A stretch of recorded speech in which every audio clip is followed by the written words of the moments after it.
And in the Second World War, Brazil was the only South American country to contribute troops to the Allied war effort.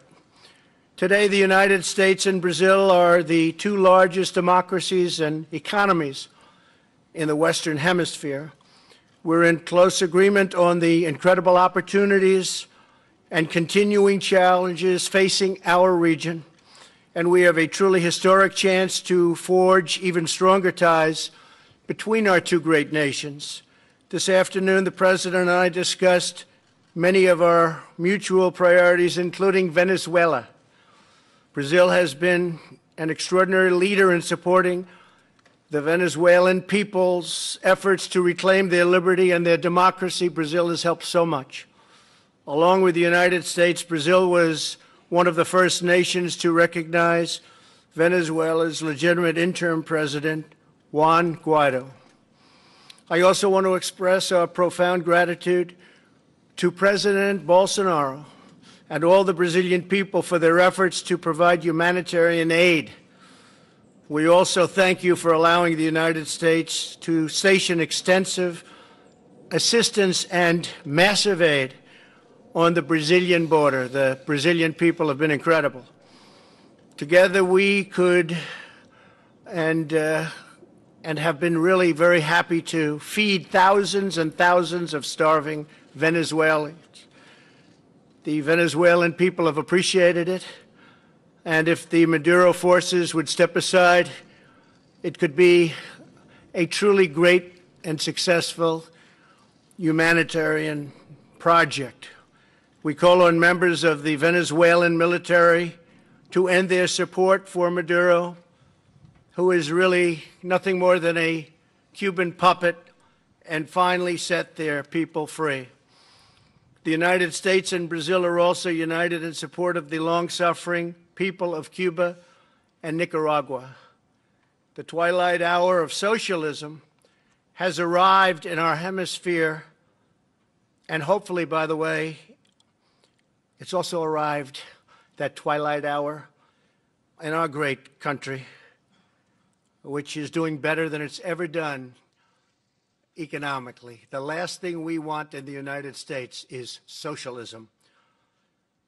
So, President Bolsonaro, I will tell you that we'll be consulting and talking a lot. We'll be working on all of our both problems and assets, and we're making tremendous strides. We had a great meeting today. As I told President Bolsonaro, I also intend to designate Brazil as a major non-NATO ally, or even possibly, if you start thinking about it, maybe a NATO ally. Have to talk to a lot of people, but maybe a NATO ally, which will greatly advance security and cooperation between our countries. Our nations are already working together to protect our people from terrorism, transnational crime, and drugs and weapon trafficking. Also human trafficking, which has really become something that's come to the forefront of crime. Horrible, horrible situation. We look forward to an even deeper partnership and working together. In our meetings, we also discussed the strong economic ties between our nations grounded in the principles of fairness and reciprocity, my favorite word, reciprocity. President Bolsonaro and I are both committed to reducing trade barriers, facilitating investment and supporting innovation across a range of industries, particularly energy, infrastructure, agriculture, and technology. The President's vision for freeing the private sector and opening the economy is the right way for Brazil to achieve strong economic growth, and our great companies are ready to go when that table is flat and free. To improve our business relationships, we have revived the U.S.-Brazil CEO Forum, and we have started a new U.S.-Brazil Energy Forum. We welcome Brazil's aspirations to join Organization for Economic Cooperation and Development, a laudable goal and one that will make Brazil's status as a developing and developed country. We also hope that all of us will be able to work together, all nations. I'm also pleased to announce that after 20 years of talks, we are finalizing a technology safeguards agreement to allow U.S. companies to conduct space launches from Brazil. It's actually an incredible location when you study it and when you see it. We won't go into it now, but because of the location, tremendous amounts of money would be saved. To put it very simply, the flights are a lot shorter. Brazil's proximity to the equator makes it an ideal launch location. My administration is committed to reviving America's proud legacy in space. We're looking very strongly, as you know, and working together with everybody on Space Force. And we are grateful for Brazil's partnership. Mr. President, thank you again for the honor of your visit today. A strong and thriving friendship between the United States and Brazil is essential to a future of security and prosperity for all of our citizens. It's been a wonderful time getting to know you. You're doing a fantastic job. You brought the country together, and I look forward to working with you in a very close relationship for many years to come. Thank you. Thank you very much, Mr. President. Thank you very much. Excelentíssimo senhor Donald Trump, presidente dos Estados Unidos da América, meus ministros, integrantes de delegações dos estados e do Brasil, senhoras e senhores, profissionais da imprensa, senhoras e senhores, muito obrigado, presidente Trump, por sua calorosa hospitalidade. Warm hospitality. É uma honra estar em Washington. It is an honor for us to be in Washington as part of my first bilateral trip ever since I was elected president of Brazil. I would like to use the opportunity, by the way, to invite you to reciprocate this visit, because you will indeed be very welcomed by the Brazilian people at large. We do share a great deal in common. I have always admired the United States of America, and this sense of admiration has just increased after you took office at the presidency. This meeting of ours today restores an old tradition of partnership, and at the same time it starts a new chapter of cooperation between Brazil and the United States. And as much as today we have revisited e abrimos novas frentes de cooperação. Esta é a hora de superar velhas resistências e explorar todo o vasto potencial que existe entre o Brasil e os Estados Unidos. Afinal, hoje o Brasil tem um presidente que não é anti-americano, caso inédito nas últimas décadas. As reformas que estamos empreendendo vão transformando o Brasil em um parceiro ainda mais atraente.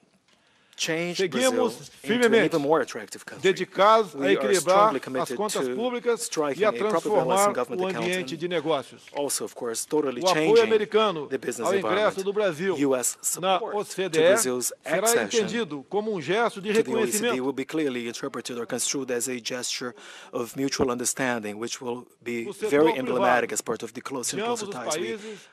continuar a ser protagonista em nossas relações. In our relations. And that is why we have decided to restore the CEO forum between Brazil and the U.S. We also intend to attach priority to relaunching an energy forum with an emphasis on oil, gas, and other sources of energy. The Brazilian government, as a sign of goodwill, has granted full visa exemption to U.S. nationals with a view to further encouraging tourism and business travels. On the defense and space cooperation work front, we have signed a technology safeguards agreement, which will in turn enable the Alcântara Satellite Launch Center. Military cooperation has also expanded as we seek out partnerships in the development of defense systems. Science, technology, and innovation activity can certainly be expected to take on an increasing role as part of our bilateral agenda. Hence, our proposal to launch an innovation forum between Brazil and the U.S. Efforts to tackle terrorism and organized crime is a matter of utmost urgency for our two peoples. We have decided to strengthen our bilateral security forum and do more against money laundering and drug trafficking. Re-establishing democracy in Venezuela is also a shared interest between our two administrations. The dictatorial regime in Venezuela today is part of a broader international coalition known as the Sao Paulo Forum, which nearly conquered power throughout Latin America in recent times. However, by democratic means, we were able to rid ourselves from that project in Brazil. In conclusion, may I say that Brazil and the United States stand side by side in their efforts to ensure liberties and respect to traditional family lifestyles, respect to God, our Creator, against the gender ideology or the politically correct attitudes, and against fake news. Drawing inspiration from Ronald Reagan, I wish to bring to Brazil his administration style as summarized in the following citation. People should say what the government can do and not the other way around. The United States changed in 2017 and Brazil has just started to change now in 2017. We stand together side by side to the ultimate benefit of our two nations. We want to have a great America, yes, and we also want to have a great Brazil. Once again, may I voice my admiration and recognition to President Donald Trump on this beautiful day where we seal a promising alliance between the two most promising and largest democracies in the Western Hemisphere. May God bless Brazil and may God bless the United States of America. Thank you very much, Mr. President. So we'll take a couple of questions. Roberta Rampton, please. Roberta. Reuters. Thank you. Thank you very much, Mr. President. On Venezuela, you did the tough sanctions and you sent the aid, but it seems like Maduro is no closer to leaving.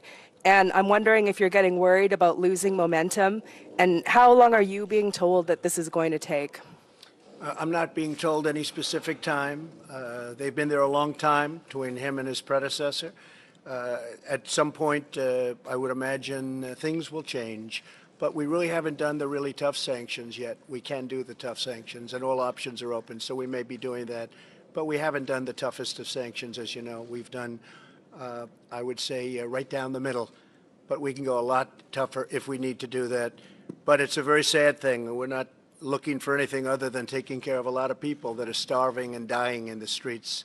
What's happening there is a disgrace. This was one of the wealthiest countries in the world, and all of a sudden it's it's grief-stricken, poverty-stricken, no food, no water, no air conditioning, no anything, no power for a long time last week, no power, and that's going to break down again because it's being held together by threats. So it's very sad, Roberta, very sad to see. Okay. May I ask President Bolsonaro? President Bolsonaro, are you open to the idea of allowing a U.S. base or U.S. military personnel, a military presence in Brazil to provide support on the border with Venezuela? And is that something that you talked about with President Trump today? Yeah, we have discussed the possibility of Brazil becoming a great allied extra NATO. Recently, we requested that food was sent through Boa Vista, the capital of Roraima state, through or Friends from America, so that humanitarian aid was provided to Venezuela. At this point in time, this is where we stand. So for as much as it's possible for us to do together to sort out the issue of the Venezuelan dictatorship, Brazil will be more than willing and ready to fulfill this mission and take freedom and democracy to that country, which up until recently was one of the wealthiest countries in South America. But nowadays, people are starving to death. They are suffering violence, lack of medication. It's something terrible that's going on in there, and we need to put an end to this issue, which is pervasive to the whole wide world. Mr. President, please. Boa tarde, presidente. Simone Iglesias, da Bloomberg. Eu gostaria de saber, Hello, Simone Iglesias from Bloomberg. I would like to know if the U.S. actually have a military intervention in Venezuela, what's the position of Brazil? Well, there are a few issues that, if you speak, they're no longer strategic. Therefore, these reserved issues, which may be discussed if they have not yet, will not become public, evidently. I remember on a debate here in the United States when a candidate asked another candidate what he would do to fight the Islamic State. He said, if I say, I will no longer be able to beat it. So it's a matter of strategy. For everything that we discuss here will be honored, but unfortunately, certain pieces of information, if are to come to the table, may not be debated publicly.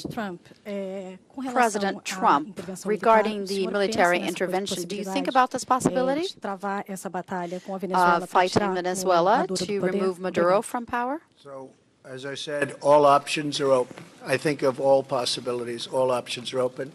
We'll see what happens. And by the way, I see in the audience the son of the president, who has been fantastic. Would you please stand up? The job you've done during a very tough period of time is just fantastic. And I know your father appreciates it, that I can tell you. Okay, thank you very much. Fantastic job. Sagar Enjeti from Daily Caller. Sagar. Thank you. Thank you, Mr. President. Two questions for you, sir, if I may. The first on the 2020 election. There's a growing number of Democratic candidates who have endorsed the idea of adding seats to the Supreme Court. Is that an idea that you would entertain in the remainder of your term or possible next term, or is that not something that you agree with? No, I wouldn't entertain that. The only reason is that they're doing that is they want to try and catch up. So if they can't catch up through the ballot box by winning an election, they want to try doing it in a different way. Now, we would have no interest in that whatsoever. It'll never happen. It won't happen, I guarantee you, it won't happen for 6 years. Another question for you on social media. You tweeted in support of Congressman Nunez's suit against Twitter. There's part of a larger discussion that Senator Josh Hawley's been leading about making social media companies liable for the content that is on their platform, which they're not currently. Is that an idea or a change in law that you would support? Well, we have to do something. I tell you, I have many millions of followers on Twitter, and it's different than it used to be. Things are happening, names are taken off, people aren't getting through. You've heard the same complaints. And it seems to be if they're conservative, if they're Republicans, if they're in a certain group, there's discrimination and big discrimination. I see it absolutely on Twitter and Facebook, which I have also, and others I see, but I really focus more on the one platform. And I have many different platforms. I guess we have 60 million, almost 60 million on Twitter, and if you add them all up, it's way over 100 million people. And I get to see firsthand what's going on, and it's not good. And we use the word collusion very loosely all the time. And I will tell you, there is collusion with respect to that, because something has to be going on. And when you get the back office statements made by executives of the various companies, and you see the level of in many cases, hatred they have for a certain group of people that happen to be in power, that happen to have won the election, you say that's really unfair. So something's happening with those groups of folks that are running Facebook and Google and Twitter, and I do think we have to get to the bottom of it. It's very fair. It's collusive, and it's very, very fair to say that we have to do something about it. And if we don't, you know, the incredible thing is that we can win an election, and we have such a stacked deck. And that includes networks, frankly. You look at the networks, you look at the news, you look at the newscasts. I call it fake news. I'm very proud to hear the president use the term fake news. But you look at what's happening with the networks, you look at what's happening with different shows, and it's hard to believe we win. But, you know, I'll tell you what it really shows. The people are smart. The people get it. They'll go through all of that, whatever it is they're fed, and in the end they pull the right lever. It's a very, very dangerous situation. So I agree. I think something has to be looked at very closely. Thank you, sir. President Bolsonaro, And another question on the 2020 election. If a number of the Democrats who are running to replace the president have embraced or have considered socialist ideas, you've spoken critically of that in the past. If a socialist or a candidate who embraced socialism were to replace the president, how would it affect your relations with the United States? Well, it's an internal affair. We will respect whatever the ballots tell us on 2020, but I do believe Donald Trump is going to be reelected fully. Thank you. Foi I agree. Comigo no Brasil. Yeah, this was the same what happened to me. I think everyone will repeat their vote here in America. So every day more and more people that are prone to socialism and even communism slowly are going to be opening their minds to the reality. And you can see the border with Venezuela and Brazil was recently closed, not for Brazilians which are pro-socialism to go into Venezuela, but the other way around, so that Venezuelans who support democracy wouldn't go into Brazil. This feeling most certainly is going to be very much seen when 2020 comes. Mr. President, thank you very much. Sorry. Go ahead. You want to go? You Yeah. look like a very nice Yeah. person. Go ahead. Watch. Here, this will be the killer of all time. Watch. Thank you, Mr. President. Beatriz Bula from Estadão. The USTR is not supporting the entry of Brazil in the OECD. Is the U.S. government going to formally support Brazil's entry on the OECD, and what have you asked as a trade-off? We will be supporting. We're going to have a great relationship in so many different ways. That's just something that we're going to be doing in honor of the president and in honor of Brazil. We will be asking for things, but not necessarily having to do with that. I think we're just going to have a very fair relationship. Okay? Thank you. Thank you. And Presidente Bolsonaro.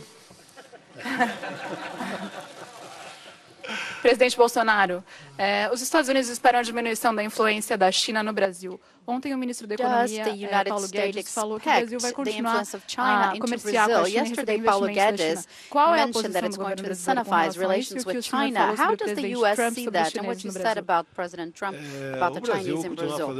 Well, like I said, Brazil is going to keep on making as much business with as many countries as possible.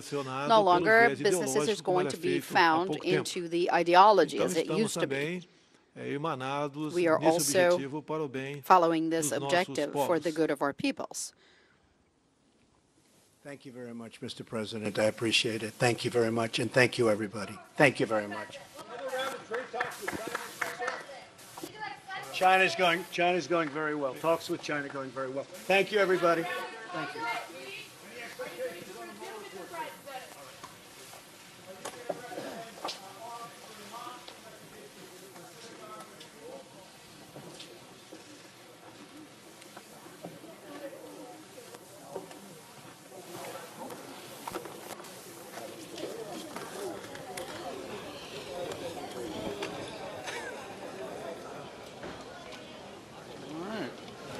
I recorded till I walked in.